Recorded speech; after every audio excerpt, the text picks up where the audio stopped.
Hi friends, నమస్తే. యండమూరి వీరేంద్రనాథ్ గారి టీచర్లు చెప్పనివి, పెద్దలకు తెలియనివి విజయ రహస్యాలు నెక్స్ట్ పార్ట్ చూద్దాం. తెల్లవారే వరకు చదవడం, ఆదరా బాదరగా స్నానం, చివరికి ఆటోలో కూడా చదవడమే. క్వశ్చన్ పేపర్లో ప్రశ్నలన్నీ తెలిసినట్టే కనబడతాయి. సమయానికి ఒక్కటి గుర్తురాదు. అంతకుముందు రాత్రి చదివిందే కదా అన్నట్టుగా ఉంటుంది. కానీ నిద్రలేమి వల్ల చాలా సబ్జెక్టు చివరిలో మెదడులోకి కుక్కేయడం వల్ల ఏది స్ఫురణకు రాదు. ఇది చాలా దురదృష్టకరమైన స్థితి.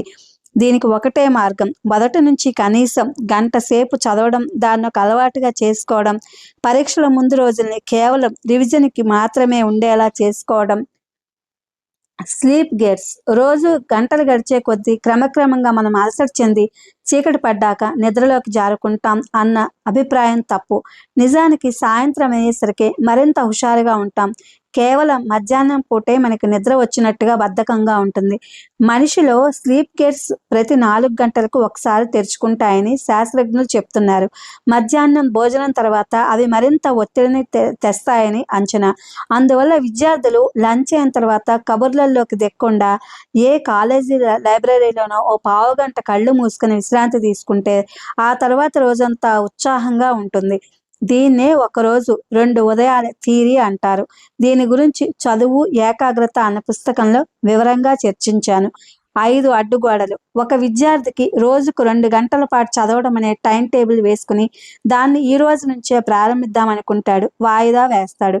ఒక అమ్మాయి సన్నబట్టం కోసం నేటి నుంచి స్వీట్లు తినడం తగ్గించాలనుకుంటుంది. వాయిదా వేస్తుంది. ఒక చిన్న కుర్రవాడు టీవీ చూడటం మానేయాలనుకుంటాడు. మానేయలేడు. ఎందుకు? మనకి ఫలితం మీద ఉన్న ఉత్సాహం పని మీద ఉండదు కాబట్టి. పెద్దలు విల్ పవర్ని, పట్టుదలని పెంచుకోమంటారు. చెప్పడం చాలా సులభం, చేయటం చాలా కష్టం. అదంత సులభం అయితే ఆ పని వారు తమ చిన్నతనంలోనే ఎందుకు చేయలేదు? లావుగా ఉన్న తల్లి తన పని చేయకుండా వ్యాయామం చేయమని కూతురికి సలహా ఎందుకు చెప్తుంది? అందరూ తండ్రులకి ఫస్ట్ క్లాస్ ఎందుకు రాలేదు?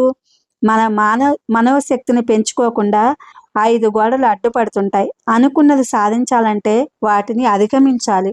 మొదటిది పరిసర పరిస్థితులు. మన చుట్టూ ఉన్న పరిస్థితులు, వాతావరణం, మన స్నేహం, మన అభిరుచులపైన, అలవాట్లపైన గొప్ప ప్రభావాన్ని చూపిస్తాయి. అందరి స్నేహితులు ఐస్ క్రీమ్ తింటూ ఉండగా లావు తగ్గాలనుకున్న 14 ఏళ్ల పాప తన మనసుని ఎలా నిర్దేశించుకోగలుగుతుంది? అందులో ఒక్క స్నేహితురాలు ఈ ఒక్క రోజుకి పర్వాలేదులే అన్నదనుకోండి, ఈ పాప నిభాయించుకోగలదా? నువ్వు ఒక నిర్ణయం తీసుకున్నావు, దానికి కట్టుబడి ఉండు అనే స్నేహితులు ఎంతమంది ఉంటారు? తాము చేస్తున్న పని ఇతరులతో చేయించడానికి స్నేహితులు ఇష్టపడుతుంటారు. అదేవిధంగా మరికొందరు స్నేహితులు కొత్త అలవాట్లని థ్రిల్ పేరిట నేర్చుకోమంటారు. అందరూ మొదటి రోజు సినిమాకి వెళ్తున్నప్పుడు ఆ రోజు నుంచి చదువుకోవాలనుకున్న కుర్రవాడు ఆగిపోగలడా? మీరు చదువు సరిగ్గా రాకపోయినా, ఏకాగ్రత సరిగ్గా కుదరకపోయినా, మంచి అలవాట్ల నుంచి దూరం అవుతున్నారన్న అనుమానం కలుగుతున్నా, బద్ధకం ఎక్కువ అవుతున్నా, దిగులుగా ఉంటున్నా వెంటనే మీరు చేయవలసింది మీ గది వాతావరణాన్ని, అలవాట్లను పునర్నిర్మించుకోవడం. దానికన్నా ముఖ్యమైనది, కష్టమైనది మరొకటి ఉంది. దీని గురించి ముందే చర్చించాం. అయినా మళ్ళీ చెప్తున్నాను, ఎంతో ముఖ్యమైనది ఇది. ఒకటే మార్గం. మీ స్నేహ బృందాన్ని వెంటనే మార్చేయడం. ఒక్కసారి ఆలోచించి చూడండి. కొత్త వాతావరణం, కొత్త పరిస్థితులు, కొత్త స్నేహితులు, మీ కొత్త నిర్ణయాన్ని అమలు జరపడానికి ఈ మార్పు చాలా సహాయపడుతుంది. మిమ్మల్ని టెంప్ట్ చేసేవారు, మీ కొత్త నిర్ణయంపై జోకులు వేసేవారు ఎవ్వరూ ఉండరు. అదేవిధంగా అప్పటి వరకు కిటికీ దగ్గర కూర్చుని చదవడం మీ అలవాటై ఏకాగ్రత సరిగ్గా కుదరడం లేదని మీకు అనిపిస్తే గోడవైపు తిరిగి చదివేలా టేబుల్ మార్చి చూడండి, తేడా తెలుస్తుంది. 2 అంతర్గత పరిస్థితులు. ఒక్కొక్కసారి మన బలహీనతలకి, సమస్యలకి, ఓటములకి మనం మరెక్కడో కారణాలు ఎత్తుక్కుంటాం.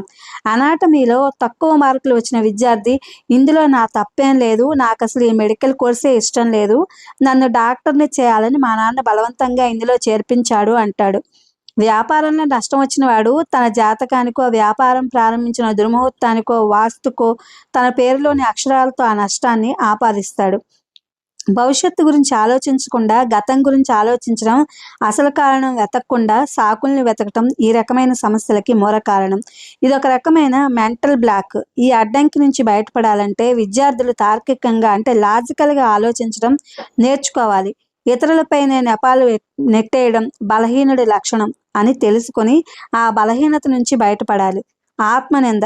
పై రకం మనుషులు తమ సమస్యలకి ఇతరుల మీదనో పరిస్థితుల మీదనో నెపం వేస్తే, ఈ విభాగంలో వ్యక్తులు తమ మీద తమే నెపం వేసుకుంటారు. ఆత్మవిమర్శ వేరు, ఆత్మ నింద వేరు. నిత్యము నిరాశతోనూ నిరాసక్తతోనూ ఇదంతా నా కర్మ, నన్నెవరు బాగు చేయలేరు, నా జీవితం ఇంతే అనుకుంటూ గెలుపుకి రాజీనామాలు చేయడం ఈ రకం యొక్క విద్యార్థులు లక్షణాలు. లేదా దాని గురించి ఆలోచించడం మానేసి ఉన్నదాన్ని అభివృద్ధి చేసుకోవడం ఎలా అని ఆలోచించడం ద్వారా ఆత్మనింద నుంచి బయటపడే ప్రయత్నం చేయాలి. విద్యార్థుల్లో నిస్పృహే అన్నిటికన్నా ప్రమాదకరమైన మెంటల్ బ్లాక్. ఇష్టాలు అలవాట్లు. అర్ధరాత్రి వరకు కబుర్లు చెప్పుకుంటూ రెస్టారెంట్లకు గంటల తరబడి టీవీ చూడటంలో, ఫోన్లు చూడటంలో, క్రికెట్లో ఆడడంలో ఉండే థ్రిల్స్ ఏకాగ్రతని ఎంత దెబ్బతీస్తాయంటే అందులో నుంచి బయటపడటం దాదాపు అసాధ్యంగానే అనిపిస్తుంది. అనుభవిస్తున్నంతసేపు ఆనందంగానే ఉంటుంది, కానీ సరిగ్గా చదవడం లేదనే అసంతృప్తి మనలో ఏ మూలనో మన మనసులో ఎక్కడో వేధిస్తూనే ఉంటుంది. దీని నుంచి బయటపడడానికి ఒక్కటే మార్గం.